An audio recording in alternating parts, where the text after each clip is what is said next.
Assalamualaikum warahmatullahi wabarakatuh. Alhamdulillahirrabbilalamin. Kita bisa bertemu lagi pada kesempatan kali ini. Untuk sesi kita kali ini kita akan membahas tentang variabel penelitian pada mata kuliah metodologi penelitian. Baik, langsung saja simak materi ini. Nah, yang pertama kita mulai dari pengertian variabel. Nah, ini ada pengertian yang diungkapkan oleh Suharsini Arikunto. Pengertian variabel penelitian adalah objek penelitian atau apa yang menjadi titik perhatian suatu penelitian. Variabel ini lebih banyak digunakan dalam konteks penelitian kuantitatif. Apabila dalam penelitian kualitatif, variabel ini sering disebut sebagai objek penelitian. Nah, jadi dua-duanya benar mengatakan variabel penelitian dan objek penelitian itu sama saja, sama-sama menjadi titik perhatian kita dalam suatu penelitian. Seringkali kita menemukan beberapa simbol-simbol yang terutama dalam matematika. Nah, kaitannya dengan variabel ini banyak digunakan dalam proses analisis data untuk pengumpulan data nantinya dibuat dalam bentuk variabel-variabel. Nah, mungkin Anda pernah melihat simbol X, Y, R, dan lain-lain sebagainya dalam matematika. Nah, itu sebagai nilai pengganti dari objek yang kita bicarakan. Contoh, X disimbolkan sebagai laki-laki, Y disimbolkan sebagai perempuan. Atau melihat kualifikasi nilai A, B, C, D, dan seterusnya. Nah, makanya variabel itu biasa juga disebut sebagai peubah atau nilai pengganti.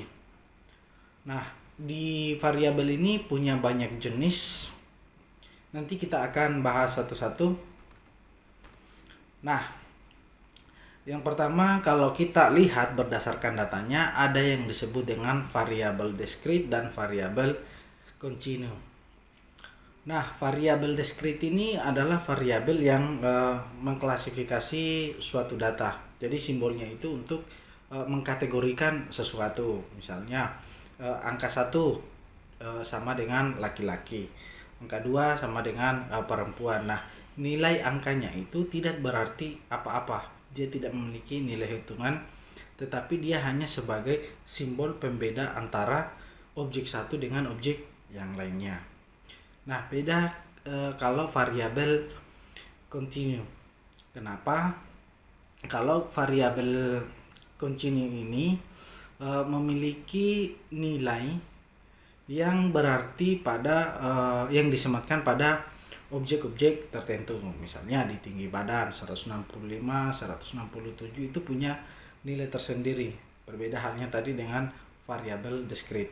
Jadi variabel kontinu ini memiliki data yang berkesinambungan dan tentunya nilai yang disematkan pada objek itu punya nilai tersendiri. Nah, jenis-jenis variabel lain apabila kita tinjau berdasarkan posisi dan fungsinya di dalam penelitian, ada yang disebut dengan variabel bebas, variabel terikat, variabel kontrol, variabel antara, variabel pengganggu, dan mungkin banyak lagi variabel-variabel yang lain yang bisa diklasifikasikan oleh para pakar, tetapi yang paling banyak kita singgung dalam penelitian dari kelima variabel ini dalam penelitian kuantitatif. Nah, kita simak di variabel diskrit ini, bisa Anda lihat contohnya. Misalnya objek yang menerangkan jenis kelamin seseorang. Nah, laki-laki, perempuan, kalau agama ada Islam, Buddha, Katolik, Hindu, Protestan, pekerjaan, guru, abri, pedagang, dan lain-lain. Nah, ini semua adalah variabel yang bisa kita buat dalam sebagai simbol. Misalnya X untuk laki-laki, Y untuk perempuan, atau menyematkan simbol angka 1 untuk laki-laki, 2 untuk perempuan. Nah, nilai angka itu atau simbol itu apabila ia di dalam angka, dia tidak memiliki arti yang berarti bahwa 1 ini lebih banyak daripada 2. Nah, posisinya sama, hanya sebagai unsur pembeda dalam nanti di analisis datanya.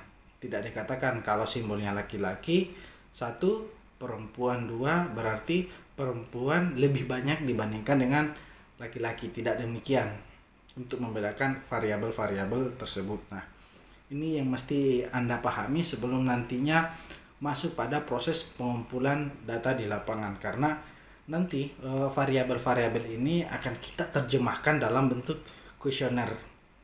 Jadi nanti di alat pengumpulan datanya akan tergambar variabel-variabel penelitian di dalamnya sebagai alat nantinya Anda mengumpulkan data, dan data itu bisa diproses dalam analisis-analisis tertentu sesuai dengan kebutuhan adik-adik nantinya.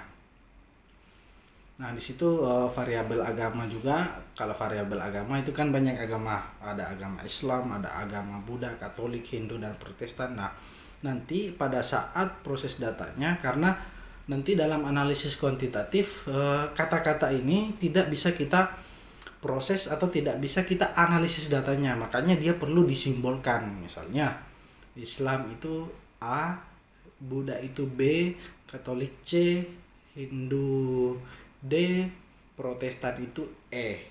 Atau kita ubah dalam bentuk angka, Islam itu 1, Buddha itu 2, Katolik itu 3, Hindu itu 4, Protestan itu 5. Nah, sekali lagi bahwa angka-angka tersebut tidak memiliki nilai arti apa-apa, kecuali dia hanya pembeda antara indikator variabel satu dengan variabel-variabel lainnya. Jadi tidak berarti kalau Islam itu nomor 1, Buddha itu nomor 2, artinya nomor dalam tingkatan. Nah, tidak demikian kalau kita berbicara variabel-variabel diskrit. Jadi variabel diskrit ini biasa juga kita sebut dengan variabel kualitatif. Nah, kalau variabel kontinu, ini dia memiliki nilai yang angka yang disematkan pada variabel ini punya nilai tersendiri, ya. Misalnya 4 tahun menunjukkan itu banyak, yang lebih dari 8 tahun, 12 tahun sampai 16 tahun. Dia itu punya nilai yang menjadi pembeda. Nah, pembedanya ini 4 sampai 8 tahun ini memiliki nilai tersendiri. Beda halnya tadi dengan variabel diskrit. Nah, contoh lain misalnya di tinggi badan. Nah, di tinggi badan ini ada 160 cm, 162 cm, dan lain-lain sebagainya. Nah, kalau dia bentuknya angka dan punya arti, ya, itu disebut dengan variabel kontinu. Nah, contoh yang selanjutnya bisa Anda lihat di ini. Di depan ada bentuk kelas interval, bentuk tunggalnya itu 40 sampai 41, 38 sampai 39 yang menunjukkan kategori-kategori tertentu pada nilai yang didapatkan. Nah, kalau kita terjemahkan dalam nilai-nilai pembelajaran, ya mungkin ada yang dapat 91, 92, 93. Nah, kita bisa kualitatifkan dengan cara membuat kelas interval. Nah, kita simbolkan misalnya orang yang mendapat angka dari 90 sampai 91 itu kita simbolkan secara kualitatif A. Yang 80 sampai 90 dapat B misalnya. Nah, itu punya nilai kalau dia variabelnya kontinu. Itu yang membedakan dengan variabel diskrit. Nah, selanjutnya kita akan bahas dalam variabel penelitian, ya, tinjauan variabel dalam posisinya dalam penelitian. Nah, misalnya ada judul pengaruh pendidikan terhadap pendapatan seseorang. Jadi objek penelitian kita yang menjadi titik fokus dalam penelitian kita adalah pendidikan, ya, pengaruh pendidikan. Nah, pendidikan itu berfungsi sebagai variabel terhadap pendapatan seseorang, dan pendapatannya itu juga adalah variabel. Namun dalam posisinya ada dua jenis variabel yang saling mempengaruhi. Bisa juga satu arah. Kalau dalam hal ini hanya satu arah, ada variabel bebas dan variabel terikat. Variabel bebas adalah variabel yang memberikan pengaruh, sedangkan variabel terikat adalah variabel yang dikenai dampak atau pengaruh dari variabel bebas. Misalnya pengaruh pendidikan. Jadi pendidikan ini yang berpengaruh terhadap pendapatan, itu yang akan diuji atau diukur dalam penelitiannya. Jadi yang mempengaruhi itu adalah variabel bebas, sedangkan yang dipengaruhi adalah variabel terikat. Nah, lanjut ada juga variabel kontrol. Nah, bagaimana posisi variabel kontrol di dalam penelitian? Misalnya kita balik lagi judulnya, pengaruh pendapatan orang tua terhadap latar belakang pendidikan seseorang. Nah, di sini kita mau mengukur apakah semakin bagus pendapatan orang tua akan mempengaruhi juga latar belakang pendidikan anaknya misalnya. Nah, di variabel bebasnya adalah pendapatan orang tua, sedangkan yang terikat adalah latar belakang pendidikan. Jadi, yang mempengaruhi dalam posisi judul ini adalah pendapatan, yang dipengaruhi latar belakang. Namun kita membutuhkan variabel kontrol untuk memastikan bahwa pendapatan yang mempengaruhi latar pendidikan seseorang. Nah, caranya bagaimana? Kita menghadirkan sebuah variabel kontrol ya yang diambil dari sampel-sampel lain. Nah, kalau tadi misalnya pada sampel pertama di variabel bebas, kita buat sampel primer misalnya orang yang memiliki pendapatan di angka-angka tertentu. Nah, kita sebaliknya kita juga mencari pembandingnya. Misalnya ada yang punya pendapatan dari 2 juta sampai 5 juta akan mempengaruhi tingkat pendidikannya.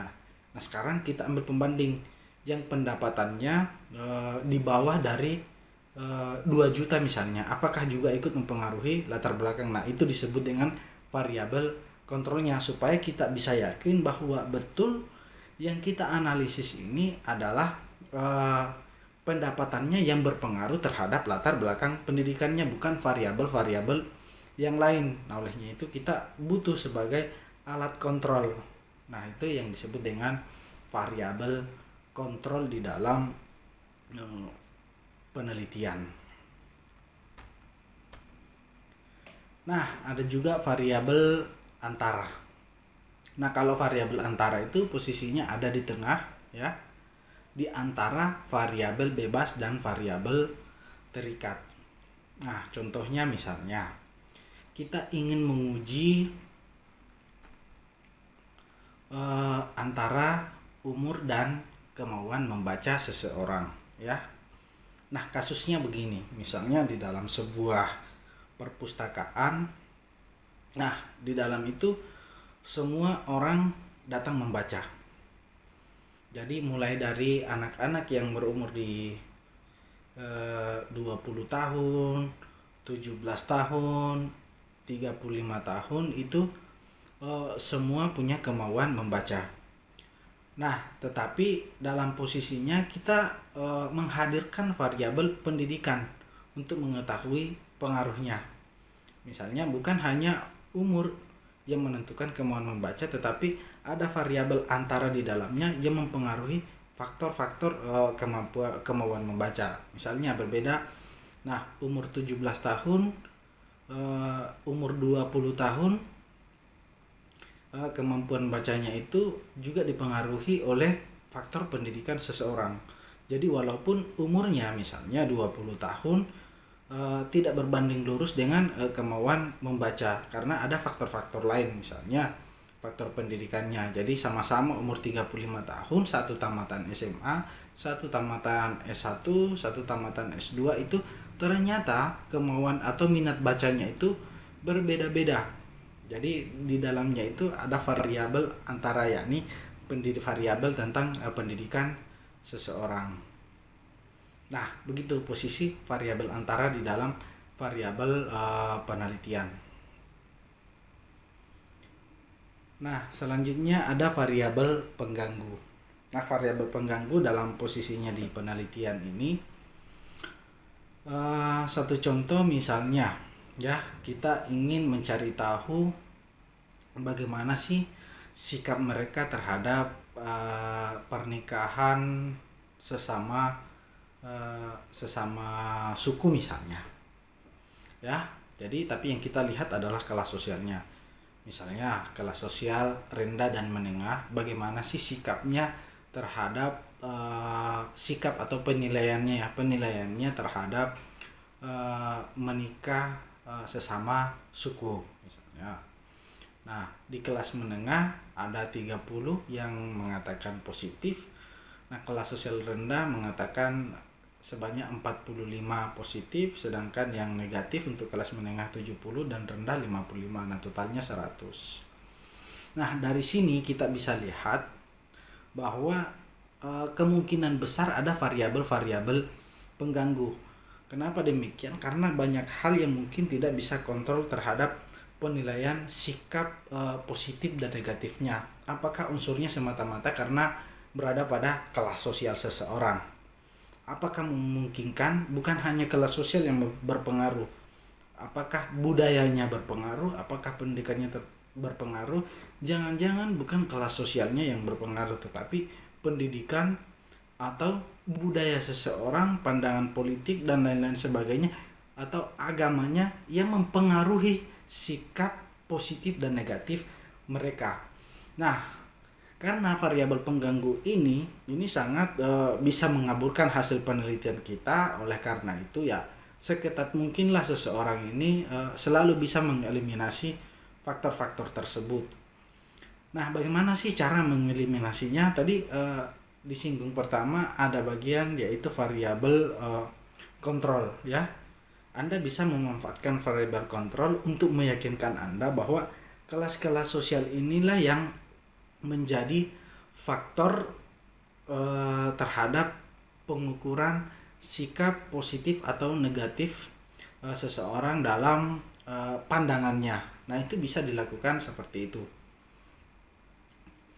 Nah, pemahaman tentang variabel ini penting karena akan dikaitkan dengan proses pengumpulan data di lapangan serta proses analisis data terhadap pengumpulan data yang sudah kita lakukan di lapangan. Nah, tentunya pemahaman variabel ini sangat penting. Nah, oleh karena itu, sebelum Anda melangkah lebih jauh dalam proses penelitian, harus memahami betul mana variabel yang sedang saya teliti. Variabel biasanya tercermin pada judul-judul penelitian. Nah, nantinya Anda bisa melihat posisinya. Misalnya judul ini ada pengaruh pendapatan orang tua terhadap latar belakang. Langsung Anda bisa tahu, nah, apa yang mempengaruhi, apa yang dipengaruhi. Kalau judulnya pengaruh, kalau hubungan penelitian tentang perbandingan, misalnya perbandingan pendapatan orang memiliki latar belakang pendidikan yang berbeda. Nah, tentunya yang Anda lihat adalah pendapatan dengan latar belakang pendidikan. Nah, itu fokusnya. Nah, ketika Anda fokus menganalisa atau mencari data tersebut, itu disebut dengan variabel. Nah, setiap variabel ini juga memiliki ukuran-ukuran tersendiri, baik itu yang diukur secara kualitatif dan kuantitatif. Nah, ini ada judul variabel dan model penelitian. Contohnya pengaruh tingkat sosial ekonomi masyarakat terhadap moralitas warga masyarakat. Nah, di judul ini bisa kita teliti variabelnya, ya. Variabel bebasnya adalah tingkat sosial ekonomi seseorang. Nah, kalau dia variabel bebas berarti dia adalah variabel yang mempengaruhi. Berarti tingkat sosial ini mempengaruhi variabel terikat.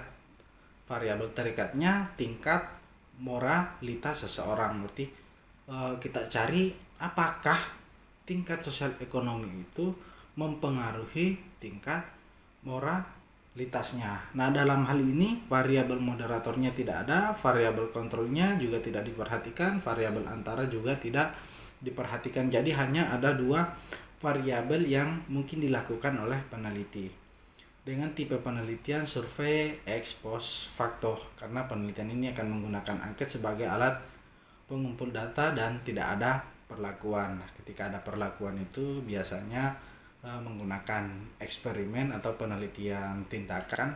Nah, sedangkan ini hanya pendekatan survei dengan mencari tahu pandangan-pandangan seseorang serta model dokumentasi dari tingkat sosial ekonominya. Jadi tidak ada perlakuan di dalam penelitian ini, hanya merekam tanggapan pendapat-pendapat dari objek atau sampel yang diteliti. Nah, contoh duanya ini pengaruh latihan dasar kemiliteran bagi mahasiswa laki-laki dan perempuan dalam menempa disiplin ilmu. Nah, ini ada perbedaan dari contoh sebelumnya. Nah, ketika kita mengidentifikasi variabel, latihan dasar kemiliteran ini yang mempengaruhi kedisiplinan diri, sedangkan di tengahnya ada variabel moderat ya, yang di tengah-tengah yang mengkategorikan antara laki-laki perempuan, dan variabel antaranya adalah proses latihan. Tipe penelitian juga ex post facto.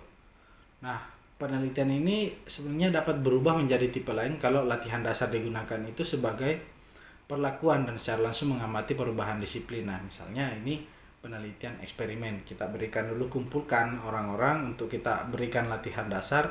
Nah, setelah itu kita mengamatinya. Nah, itu bisa menjadi penelitian eksperimen. Nah, kalau penelitian ini berarti kalau dia menggunakan ex post facto, berarti latihan dasar kemiliteran ini sudah dilaksanakan oleh mahasiswa. Sisa kita mencari siapa-siapa yang sudah mengikuti latihan dasar, lalu mengklasifikasi laki-laki dan perempuan dan mencari tahu bagaimana kedisiplinan mereka, apakah itu berpengaruh atau tidak. Nah, nantinya sangat bergantung pada proses-proses analisis data serta pengambilan kesimpulan Anda.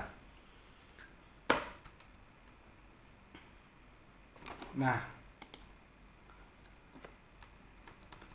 jadi poin-poin variabel-variabel ini tentunya penting Anda pahami ya, terutama variabel bebas dan terikat dalam penelitian kuantitatif.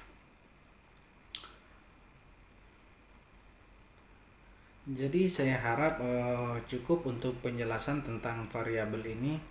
Nah, untuk kedepannya kita akan mengimplementasikan, mencoba mengidentifikasi berbagai model-model variabel di berbagai judul penelitian, baik itu penelitian kuantitatif maupun kualitatif. Nah, kalau di kualitatif kita sebutnya sebagai objek penelitian, tidak menyebutnya sebagai variabel penelitian. Tetapi sesuai dengan pendapat Suharsini tadi, bahwa variabel itu merupakan titik perhatian dalam penelitian. Jadi sama saja objek ya, objek yang ada di dalam penelitian kita. Nah, kalau dalam penelitian tindakan kita sebut dengan subjek penelitian. Kenapa subjek? Karena yang diteliti itu adalah manusianya. Baik, saya pikir sampai di sini untuk penjelasan tentang variabel penelitian. Terima kasih. Wassalamualaikum warahmatullahi wabarakatuh.